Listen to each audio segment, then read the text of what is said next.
World History, histoire connectée, histoire à parts égales, histoire mondiale, histoire mondialisée, histoire du monde, sans se recouvrir, ces différentes dénominations disent aujourd'hui l'exigence d'une perspective mondiale en histoire qui a donné lieu, cette année en particulier, à une série d'ouvrages massifs, discordants, comme dirait Michelet à propos de sa propre histoire du 19e siècle, dans lequel s'inscrit cette histoire du monde au 19e siècle, publiée par les éditions Fayard, qui à la fois s'inscrit dans cette tendance, mais la bouscule et la précise, et dont nous parlons avec les deux co-directeurs. Pierre Singarvelou, bonjour. Bonjour. Vous êtes professeur d'histoire contemporaine à l'université Paris 1, auteur de nombreux ouvrages sur la colonisation et la mondialisation notamment, mais aussi sur l'histoire contrefactuelle dont nous avions rendu compte dans Mediapart. Et avec vous, Sylvain Venère, bonjour. Bonjour. Vous êtes professeur d'histoire contemporaine à l'université Grenoble-Alpes. J'ai appris... ça fait longtemps qu'on appelle ça comme ça? Depuis 3 ans. Depuis 3 ans. Vous êtes aussi auteur de plusieurs livres, parmi lesquels on peut citer La gloire de l'aventure, genèse d'une mystique moderne, 1850-1940. Alors, je vais débuter de manière très originale avec le début de votre livre, mais parce qu'il est original. 1794, la Déclaration des droits de l'homme et du citoyen est traduite à Bogota. 1804, le Peul Ousmane Danfodio prêche la guerre sainte en pays Haoussa. 1815, le mont Tambora entre en éruption dans les îles de la Sonde. 1821, l'ancien empereur français Napoléon Bonaparte meurt sur l'île de Sainte-Hélène.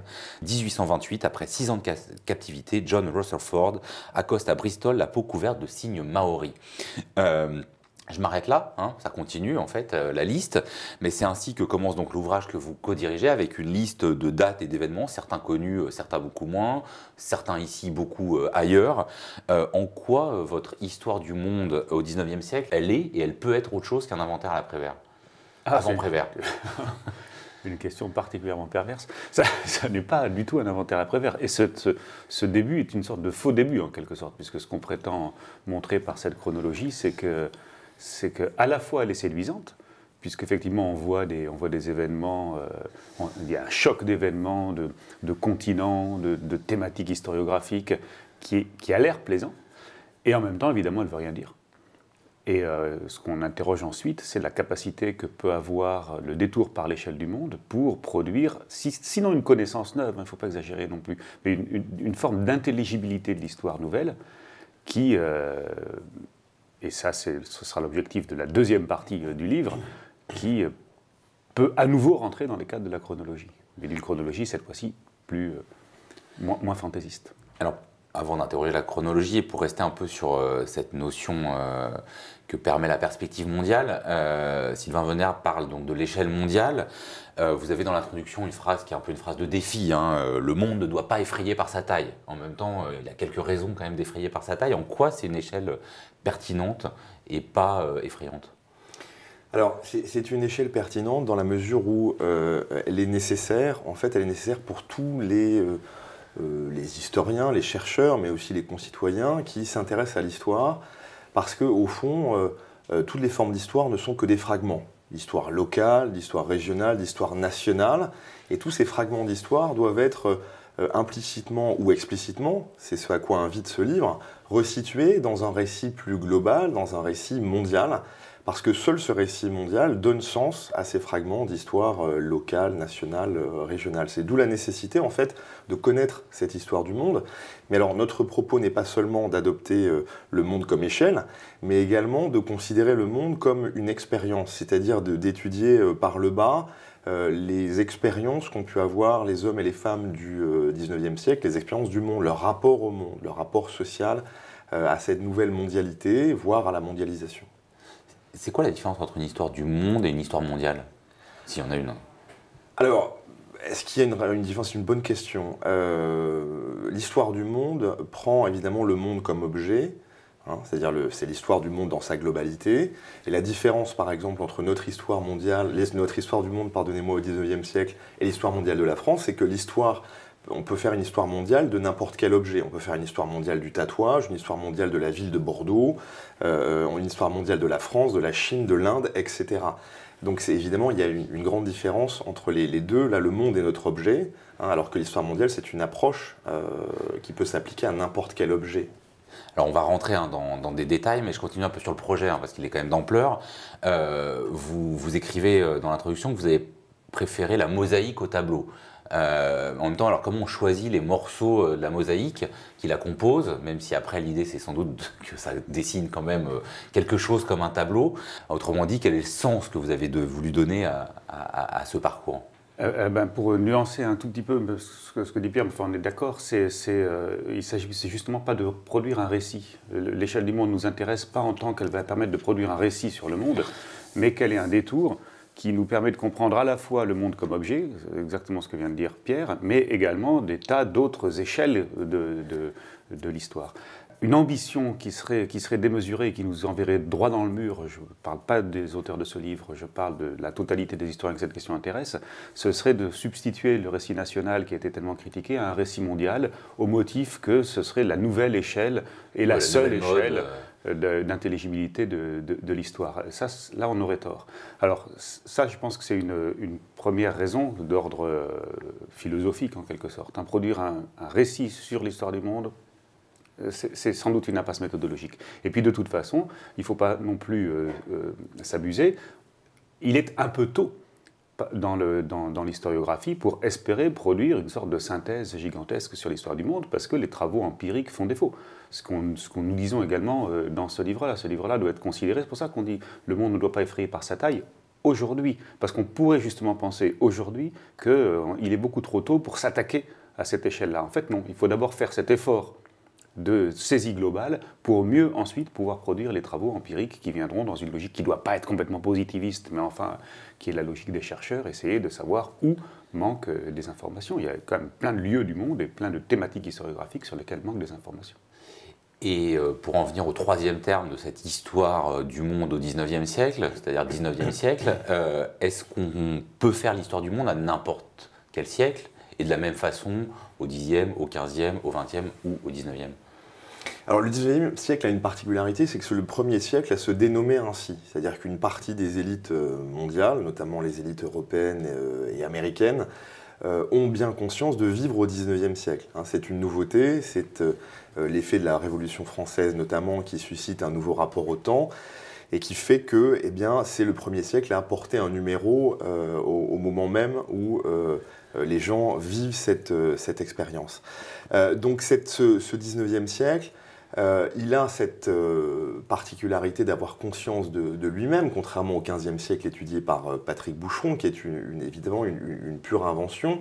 Mais il y a un point commun avec ce XVe siècle, qui est celui d'être structuré, obsédé plutôt par une notion, un concept, une espèce de boîte noire, qui est la modernité, qui obsède précisément les élites, et notamment les élites européennes et américaines au XIXe siècle, comme la notion de renaissance a elle-même hanté l'historiographie du XVe siècle. Et donc un peu comme Patrick Boucheron l'a fait pour ce siècle qui clôt le Moyen-Âge, nous avons tenté de remettre en question cette centralité de la modernité dans le récit historiographique classique, qui prévaut jusqu'à la fin du XXe siècle, en questionnant toutes les caractéristiques de cette modernité, c'est-à-dire qu'on a toute une série d'images d'Épinal en tête du XIXe siècle, comme le siècle de l'urbanisation, de l'industrialisation, de la colonisation, de la christianisation, de l'industrialisation du monde, sous la houlette bienveillante, plus ou moins bienveillante de l'Europe. Ça a été notre point de départ, dans une première grande partie, de questionner ces évidences, de les nuancer parfois, de les dénaturaliser aussi dans d'autres cas. Oui, justement, parce que vous dites bien que derrière l'apparente neutralité de ces termes de 19e siècle, il y a en fait un puissant imaginaire qui est notamment articulé à cette notion de modernité. Comment est-ce que cet imaginaire il ressort de ce travail de 8 années? Alors la première chose, c'était d'abord de considérer, de prendre en compte la diversité des historicités des populations du monde au XIXe siècle. Et donc d'abord constater que pour beaucoup de gens, le XIXe siècle n'existe pas à cette époque. Ils mesurent le temps d'une autre façon, avec d'autres calendriers. Le calendrier lunaire des musulmans qui commence avec l'hégire en 626, le calendrier hindou qui débute en 3000 avant notre ère, etc. Je veux dire, même au XIXe siècle, quelqu'un comme Nietzsche va en 1888 pour remettre en question la domination du calendrier chrétien grégorien de Grégoire XIII à partir du XVIe siècle, va dire En 1888, c'est dans son fameux texte La loi contre le christianisme, nous débutons une nouvelle ère, c'est l'an 1 de cette nouvelle ère. Donc en fait, la première chose, c'était de restituer cette diversité du rapport au temps et le fait que, au fond, c'est l'homogénéisation, c'est-à-dire le temps dans lequel nous vivons aujourd'hui, eh bien cette homogénéisation n'est que tardive, à partir de la fin du 19e siècle et du début du 20e siècle. Le calendrier grégorien eh bien, s'impose dans le monde entier seulement dans les premières années du 20e siècle. Et puis le méridien de Greenwich, par exemple, c'est-à-dire cette référence universelle, cette invention du temps universel à partir de Londres, qui est la ville la plus importante de l'époque, à la tête de cet immense empire, eh bien, elle n'intervient qu'en 1885 avec la conférence de Washington, qui permet de créer les fuseaux horaires et d'inventer cette heure globale, qui d'ailleurs nécessitera encore quelques années pour s'imposer définitivement un peu partout, au Brésil, en France, etc. Voilà. Alors si l'homogénéisation du temps est tardive et incomplète, on pourrait dire la même chose de l'homogénéisation de l'espace. Vous dites que l'objectif de ce livre, Sylvain Wagner, est de mesurer en même temps que l'unification du monde la puissante indifférence qui l'a accompagnée. Est-ce que vous pouvez préciser ce que ça veut dire? Bah oui, c'était une sorte de coup de force, de la même façon qu'il était un petit peu exagéré de prétendre naguère que le 19e siècle était le premier siècle à se nommer par un numéro, puisqu'en fait ça ne concernait qu'une petite partie de la population mondiale. Il faut aussi bien imaginer que l'échelle du monde telle que nous on la projette au début du 21e siècle sur le 19e siècle, c'est intéressant méthodologiquement, mais c'est un coup de force également, puisque pour une grande partie des gens qui ont vécu sur la planète au 19e siècle, cette notion de monde, soit elle n'avait pas tellement de sens, soit, et c'est plus exactement ça, elle n'avait pas un sens tellement différent des siècles précédents. Et cet imaginaire du 19e siècle qu'on a en tête, en particulier les navires à vapeur, le chemin de fer, ne représente qu'une des réalités de cette époque-là. Et ce qu'il faut essayer de saisir aussi quand on veut faire une histoire qui ne tourne pas le dos à l'historiographie de ce qu'on pourrait appeler une forme d'école française, école historique française, qui depuis une quarantaine d'années avait beaucoup mis l'accent sur l'histoire des représentations, des sensibilités, une histoire qu'on appelle parfois une histoire compréhensive. Ça implique également de se demander ce que représentait le monde pour les gens du 19e siècle. Sinon, on fait une sorte de... Parce que vous avez dit au début qu'il y avait des tas de dénominations pour parler de cette histoire. En fait, on ne fait pas exactement la même chose quand on parle de global history ou quand on parle de world history, quand on parle d'histoire connectée. Et notre projet à nous, c'était de tenir compte justement des comportements et des représentations des acteurs. Le plus possible, se placer, comme Pierre l'a dit tout à l'heure, au niveau de l'expérience. Alors vous me faites la transition vers cette idée qu'on va essayer de tracer juste quelques voies dans ce massif historique, parce que même en ayant un peu de temps, on ne va pas pouvoir tout parcourir. Donc on va s'intéresser aux deux papiers que vous signez vous-même, en plus de la coordination et de l'introduction de l'ouvrage. Le vôtre, Sylvain Wagner, il s'intitule « Transport et communication, les paradoxes du réseau ». Et l'article commence avec l'observation de Mars faite en 1877 par le directeur de l'Observatoire de Milan, où il observe des prétendus canali. Alors rien que le terme est sujet à discussion. Qu'est-ce que cet épisode raconte pour vous du 19e siècle et de l'histoire du monde au 19e siècle? Bon, c'est une entrée dans cette question fascinante de l'invention du réseau au sens moderne du terme. Mais ce que ça raconte, c'est qu'au départ, on a un astronome qui est à Milan, mais qui est très très bien introduit dans les différentes académies de Paris, de Londres, etc. Donc on a un système qui renvoie à la première mondialisation scientifique du XVIIe siècle, en quelque sorte, qui est très européenne. Et puis, il y a, avec des principes d'ailleurs, qui sont des principes qui leur viennent à l'époque, justement, de l'astronomie du XVIIe siècle, c'est juste une observation. Mais cette observation, elle débouche sur l'idée que si on observe des formes géométriques à la surface de Mars, c'est sans doute, alors ce qui apparaît, lui ne le dit pas, mais on va le dire très très vite derrière lui, c'est sans doute qu'il y a une forme de vie sur Mars. Les martiens de nos films de science-fiction actuels viennent directement des observations de 1877 et le livre de Wells, La guerre des mondes, en 1898, et ça permet d'interroger justement ce que c'est qu'un monde. Un monde, ce n'est pas nécessairement une planète au loin. Ça, pour qu'il y ait un monde, il faut que cette planète soit habitée, il faut qu'elle soit structurée par quelque chose, et quand on pense à quelque chose qui structure un monde en 1877, on pense à un réseau.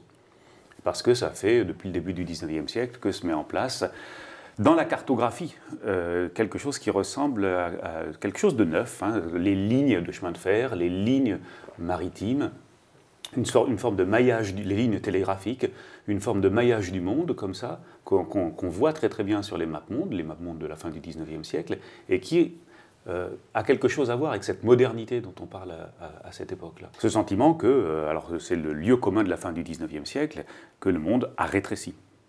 Et alors c'est quoi, à partir de là, les paradoxes du réseau que vous identifiez? Le paradoxe, c'est que, je l'identifie, mais les géographes connaissent bien cette histoire-là, ils parlent parfois d'effet tunnel. C'est que quand vous créez des réseaux, vous créez aussi des mailles à l'intérieur de ces réseaux. Et que peut-être que tout ce qui est sur le réseau va être connecté beaucoup plus rapidement que le reste, mais du même coup, tout ce qui n'est pas sur le réseau va être rejeté de la modernité. Il est frappant de voir que, si prenons un cas simple, le cas français, à partir du milieu du 19e siècle, disons, toutes les capitales, tous les chefs-lieux des départements français sont reliés à Paris par le télégraphe électrique. Donc du coup, vous avez à Grenoble, par exemple, les nouvelles de Paris quasiment en temps réel. Les nouvelles de Paris, elles peuvent venir aussi de Londres, et puis bientôt, à partir de 1866, de New York.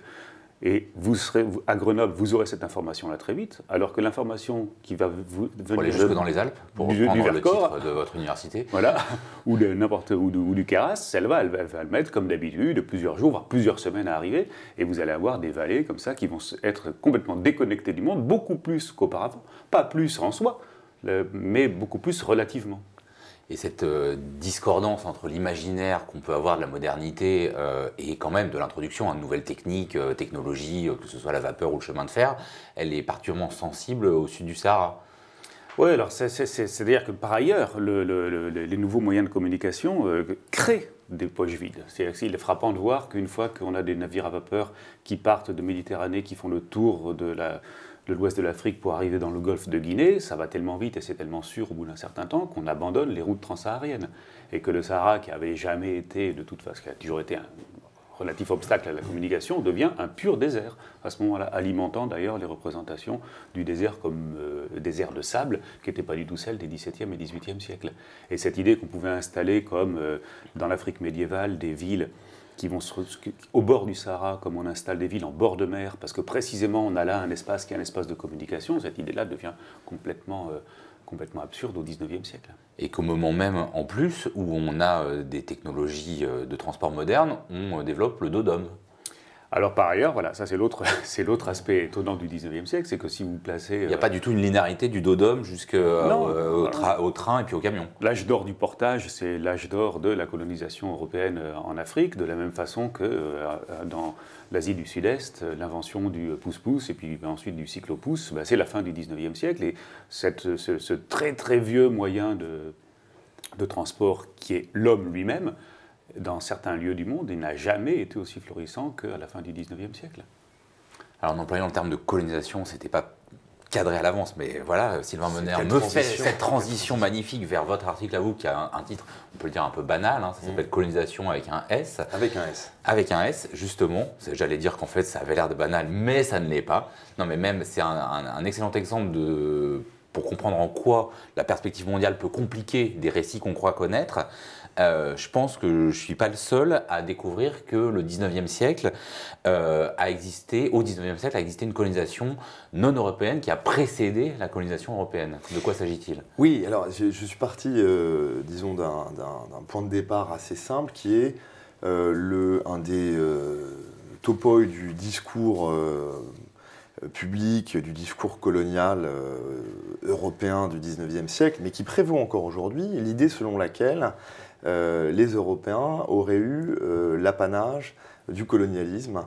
Et donc ce colonialisme serait le monopole des Occidentaux en général et de ceux qui les auraient imités, à l'instar des Japonais par exemple à partir de la fin du 19e siècle et des États-Unis à ce moment-là également. C'est un discours intéressant juste qui est tenu y compris par aujourd'hui les descendants de colonisés. Exactement, c'est-à-dire que c'est un discours qui est tenu à la fois par les zélateurs de l'œuvre coloniale et puis les promoteurs des études postcoloniales, par exemple à la suite d'Edouard Saïd, qui considèrent que la colonisation est une des caractéristiques de la modernité occidentale, modernité entre guillemets, pour le meilleur et pour le pire, selon le point de vue que l'on adopte, bien entendu. Alors, ce qui est intéressant, c'est que quand on regarde une carte du monde au début du 19e siècle, au tout début du 19e siècle, on est frappé par l'étendue d'empires, mais d'empires extra-occidentaux. D'empires extra-occidentaux qui se trouvent soit en Asie, soit même en Amérique. Alors on a par exemple l'empire des Comanches, la Comancheria, qui a été étudiée dans un ouvrage traduit assez récemment, l'ouvrage de Peter Hämäläinen, qui s'intitule très simplement L'Empire Comanche, et qui montre comment entre 1750 et la guerre de sécession et les années 1860 s'est développé dans le quart sud-ouest des États-Unis un immense empire. Alors à partir de... C'est un empire très spécial qui est contrôlé par une population très mobile de 30 000 cavaliers Comanches en gros, qui vont asservir toute une série de peuples amérindiens voisins, mais aussi qui vont vassaliser des petites colonies européennes, espagnoles, par exemple au Nouveau-Mexique. Et leur imposer notamment leur langue. Leur imposer leur langue, le Comanche, qui va devenir la lingua franca, c'est la lingua franca de cette région, ils n'ont pas l'espagnol ni l'anglais. Et un empire extrêmement prospère, puisqu'ils vont développer comme cela des foires itinérantes, un commerce important, et puis c'est aussi un empire qui fonctionne à partir de l'esclavage, de la prédation, de l'élevage des bisons, etc. Donc ça, c'est un exemple parmi d'autres d'impérialisme, disons. Même si effectivement c'est un empire qui n'est pas un empire, il n'y a pas d'armée régulière, qui n'est pas territorialisé, il n'y a pas d'administration, de bureaucratie. Mais en revanche, d'autres types d'empires ont existé, alors plus comparables aux empires européens, comme par exemple l'empire Qing, alors l'empire des Mandchous, qui se développe à partir de la fin du XVIIe siècle et qui continue à s'étendre au XVIIIe et au tout début du XIXe siècle. Donc les Mandchous étant eux-mêmes une minorité en fait issue de la Mandchourie, du nord-est de la Chine, c'est 4 millions de personnes qui vont s'imposer à 300-400 millions de Han en Chine. Donc déjà cette question coloniale se pose même au sein de l'empire du milieu.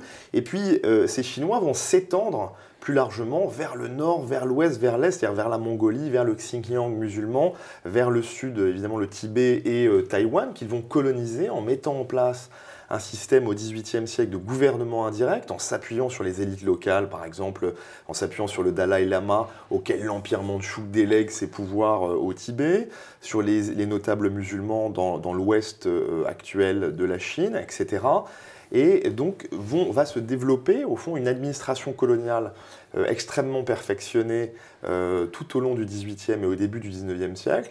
Et donc ça a été étudié par des historiens, notamment états-uniens, récemment, comme par exemple Peter Perdue, qui a consacré sa vie à cette question, enfin disons ces dernières années, et qui montre au fond que cette expérience a été un peu invisibilisée ensuite par les expériences coloniales européennes, de la même façon que l'expansionnisme vietnamien au Cambodge, qui est un exemple quasiment qui précède et qui ressemble vraiment. Qui précède et qui ressemble à l'expérience coloniale française, puisqu'en fait, à partir de 1800, en gros, 1806, à la demande du souverain Khmer, eh bien, l'empereur d'Annam, donc de l'actuel Vietnam, intervient, envoie une dizaine de milliers de soldats pour instaurer un protectorat, c'est-à-dire pour protéger le Cambodge de ses voisins, et notamment du voisin siamois de la Thaïlande actuelle, qui aussi avait des visées expansionnistes sur la région. Et ce qui est intéressant, c'est que progressivement, les Annamites, les Vietnamiens, vont imposer une domination de plus en plus exacerbée sur le territoire cambodgien, au point de mettre en place, à partir des années 1830, 1835 exactement, ce qu'on appelle une politique de vietnamisation. Ça a été étudié aussi par un historien qui s'appelle David Chandler. Une politique de vietnamisation qui vise à transformer tous les Cambodgiens en véritables petits Vietnamiens, à qui on demande d'apprendre le vietnamien à partir des caractères chinois, de s'habiller à la vietnamienne, d'adopter la gastronomie aussi de l'Annam, etc., etc. Et donc cette politique de vietnamisation échoue. Finalement, elle échoue à partir des années, à la fin des années 1840. Mais ce qui est intéressant, c'est qu'ensuite, eh bien, les Français vont mettre en place une politique similaire avec les mêmes résultats, disons, grosso modo, quelques décennies plus tard. Alors comment est-ce qu'on fait pour réaliser cet objectif que vous affichez en sous-titre de ce papier, de décoloniser le colonialisme, sans le relativiser? Alors, justement, l'idée, c'est précisément d'éviter toute forme de réductionnisme, c'est-à-dire de bien préciser, comme vous l'avez fait en commençant, qu'il existe des différences fondamentales entre ces différentes expériences coloniales ou impériales. Et c'est précisément cet élargissement de la comparaison, c'est-à-dire ne pas seulement considérer l'ensemble des empires coloniaux européens, mais aussi comparer avec l'expérience coloniale japonaise, états-unienne, et également ces empires extra-occidentaux qui permet précisément en retour d'identifier les spécificités fondamentales des expériences coloniales européennes. Et donc, in fine, ça permet de comprendre précisément que la singularité des empires coloniaux européens, c'est précisément leur ambition planétaire. Ces empires européens, français, britanniques, néerlandais, sont les seuls à s'étendre sur plusieurs continents, sont les seuls à coopérer entre eux pour mieux dominer le reste du monde. Cette coopération, c'est quand même un phénomène unique, parce qu'on a tendance à considérer que les empires sont rivaux, alors qu'en réalité, la plupart du temps, ils coopèrent. C'est Fashoda, la conférence de Berlin. C'est ça, c'est vraiment dans l'image d'Épinal, ce qui flatte évidemment le chauvinisme de chaque opinion publique. En réalité, la plupart du temps, ces gouvernements coopèrent. La France ne peut intervenir en Cochinchine, ne peut conquérir le Vietnam uniquement parce qu'elle bénéficie de l'aide des stations de charbon, des réseaux de la route, des routes maritimes contrôlées par les Britanniques, etc. etc. Et donc ce qui est vraiment intéressant, c'est de voir comment ces empires coloniaux européens ont été, et ce sont les seuls à avoir joué ce rôle-là, ont été des vecteurs de la mondialisation culturelle et économique qui est caractéristique de ce 19e siècle, alors que ces expériences extra-occidentales demeurent très circonscrites à la fois dans le temps et puis du point de vue de l'impact culturel auquel elles ont pu donner lieu. Et pour montrer l'ampleur couvre cette perspective, il faut quand même préciser que regarder comme ça le fait colonial à partir des expériences dont parlait Sylvain Venère et notamment des populations autochtones permet aussi de montrer qu'en dépit des récits et sans vouloir pour autant minimiser les violences coloniales, l'étendue de la maîtrise sur les territoires et sur les hommes est quand même à relativiser. En quoi ? Oui, alors ça c'est un des gains fondamentaux de l'approche globale dans le domaine de l'histoire du fait colonial et de la domination coloniale. C'est-à-dire qu'en fait, c'est tout simplement le fait d'inverser les perspectives qui était déterminant, c'est-à-dire de relire cette histoire à travers les yeux, à travers le point de vue des colonisés eux-mêmes. Et donc on s'est aperçu, depuis maintenant une vingtaine d'années, que d'abord ces différentes expéditions coloniales sont heurtées à des résistances assez efficaces la plupart du temps. Donc il faut plus d'une centaine d'années pour coloniser, s'approprier l'Inde. Et encore, par exemple, en Inde, la moitié du territoire demeure sous le contrôle des Maharajas, ces fameux États princiers qui demeurent indépendants, autonomes au sein des Indes britanniques jusqu'à la décolonisation. Ouais, jusqu'à l'indépendance de 47. Jusqu'à l'indépendance, exactement. Il y a déjà de l'indépendance avant l'indépendance. Et c'est seulement, si vous voulez, cette indépendance de 47 qui fait que ces États princiers sont intégrés, paradoxalement, dans le territoire indien et définitivement. Donc cette résistance-là, ces phénomènes de résistance, on les retrouve un peu partout. En réalité, la résistance et la décolonisation débutent très tôt, dès les premières expéditions européennes. Et d'autre part, on s'aperçoit en regardant très concrètement, encore une fois, cette histoire par le bas, que la présence européenne est bien souvent limitée. Elle se cantonne la plupart du temps dans les grandes villes, dans les capitales, sur les littoraux, et elle se caractérise par un sous-encadrement administratif et militaire. C'est-à-dire qu'il y a très peu d'administrateurs coloniaux européens sur le terrain, très peu de soldats européens, d'où la nécessité de recruter massivement des agents autochtones, de s'appuyer sur ces populations locales pour contrôler les territoires. Mais la plupart du temps, les Européens ne parviennent pas à contrôler l'ensemble des territoires. C'est pourquoi il existe des phénomènes, c'est Georges Ballandier qui a parlé de ça très tôt, vous voyez comme quoi c'est pas une révolution historiographique, simplement c'est vrai que c'est un retour, disons, de notre historiographie actuelle vers notamment ces travaux de Georges Ballandier autour des années 1950 qui parlent d'un phénomène de doublage des sociétés autochtones, c'est-à-dire que dès l'intervention européenne, eh bien, les populations locales mettent en place des stratégies pour contourner la domination européenne. Alors, diverses stratégies qui peuvent être la fuite, par exemple, dans la forêt, dans les montagnes, dans la colonie voisine, pour échapper à l'emprise européenne, mais aussi tout simplement des stratégies d'indifférence, comme par exemple le fait de continuer à mettre ses enfants dans les écoles du village, dans la madrasa, l'école musulmane, refuser d'utiliser les technologies apportées par les colonisateurs, toute une série de stratégies qui peuvent être des stratégies d'accommodement ou des stratégies d'évitement. Alors, cet article colonisation dans lequel je suis entré, je vous avoue un peu à reculons, est un très bon exemple de décentrement possible, rendu possible par cette histoire du monde au XIXe siècle. On va pas les faire tous pour approcher quand même quelques autres aspects de ce livre, dont une des autres originalités est toute une partie qui s'intitule Le Magasin du Monde, où on trouve des objets, hein, par exemple la carte dont on aurait pu parler à propos de la colonisation et notamment l'illusion des cartes coloniales, mais aussi la quinine, le fauteuil, le corset ou le daguerréotype. Pourquoi, Sylvain Venner, ce parti pris des choses et comment est-ce que vous avez choisi les choses qui le composent? Le parti pris des choses, c'est bien ça. C'est la conséquence du refus d'un parti pris des livres. C'est-à-dire qu'on aurait pu imaginer de faire une librairie du 19e siècle, et d'ailleurs ça a été un regret de se dire que finalement peut-être on ne parlait pas assez de l'origine des espèces, du capital, ainsi par Zarathustra, ou que sais-je.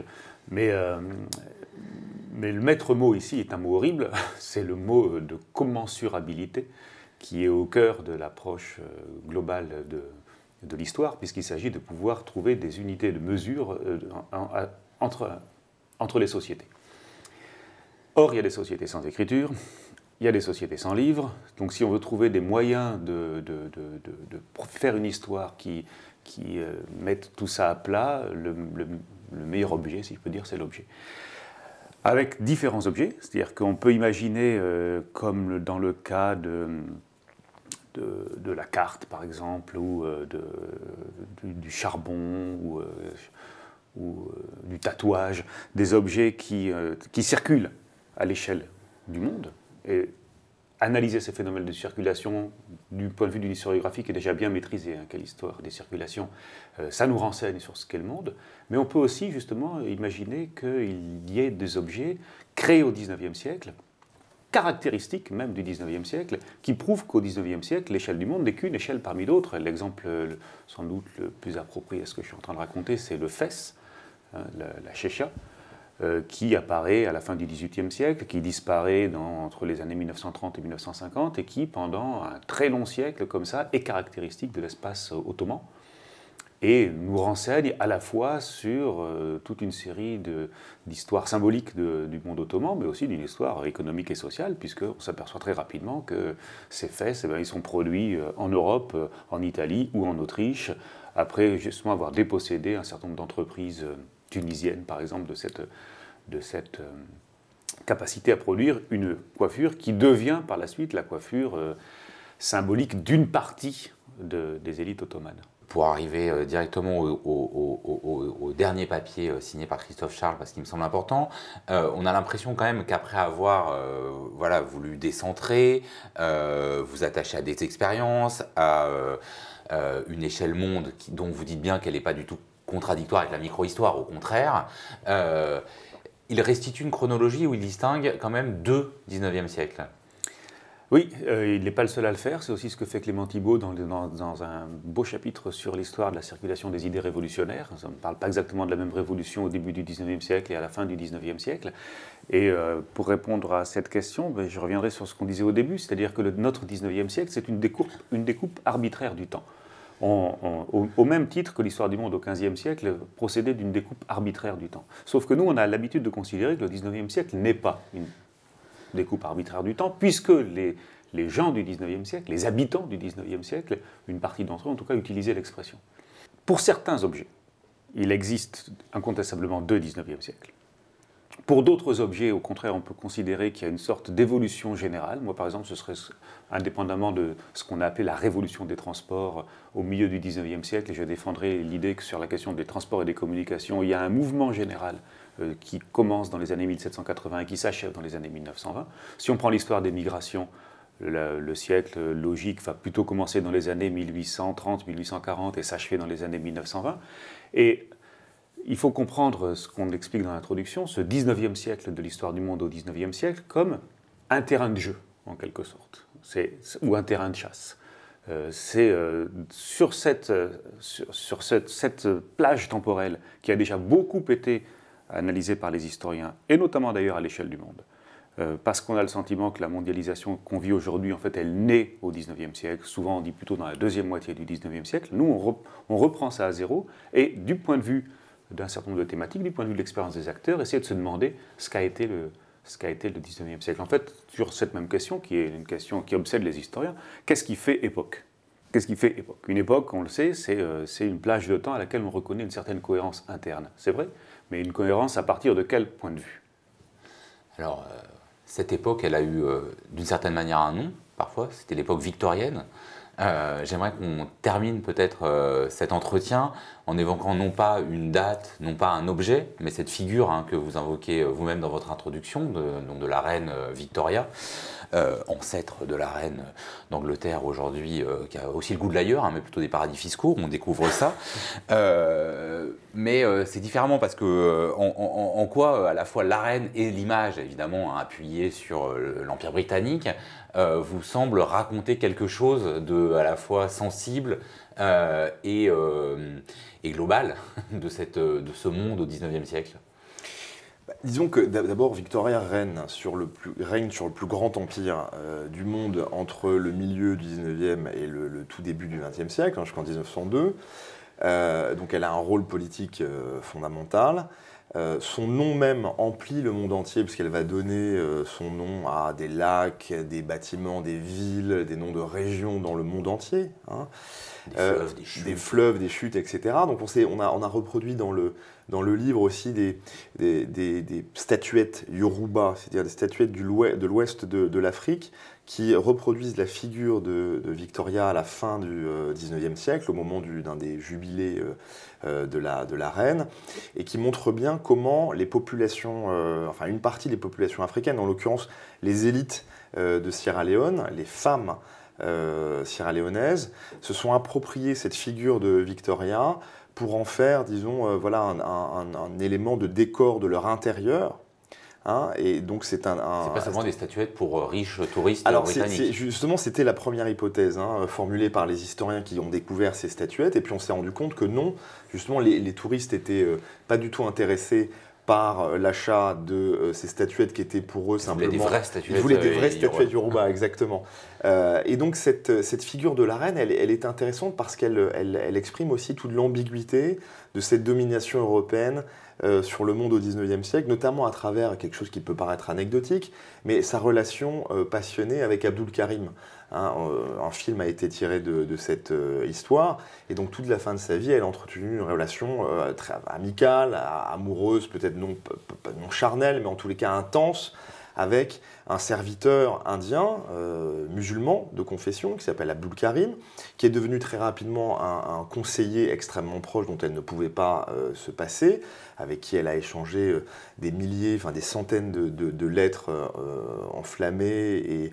Et ça dit bien, si vous voulez, cette ambiguïté de la domination britannique sur le reste du monde. Elle est effective, mais elle est complexe et elle est ambiguë, puisque voilà, la personne la plus proche la personne la plus puissante du monde était un sujet colonisé, en l'occurrence c'est Abdul Karim, dont l'histoire a été ensuite invisibilisée, détruite au sens propre, puisque l'entourage de la reine s'est attaché à brûler la correspondance dès son décès en 1902. Il n'y a pas de statuette Yoruba de Abdul Karim. Exactement, non, il n'y en a plus. Merci beaucoup à tous les deux. L'histoire du monde au XIXe siècle, c'est publié aux éditions Fayard et il faut se dépêcher de l'acheter parce que ce ne sera pas le même prix à partir de janvier, c'est ça? Exactement, ça passe à 49 €. À 49 € et j'en profite puisque Sylvain Venner a une activité éditoriale extrême en ce moment pour parler de la balade nationale. Donc là, on revient dans le champ national. Mais en BD. Il n'y a pas de mauvaise échelle pour écrire l'histoire, il n'y a pas de mauvaise façon de l'écrire non plus, la bande dessinée ça fonctionne. Premier tome d'une histoire dessinée de la France, en 20 volumes. Aux éditions La Découverte, merci beaucoup à tous les deux.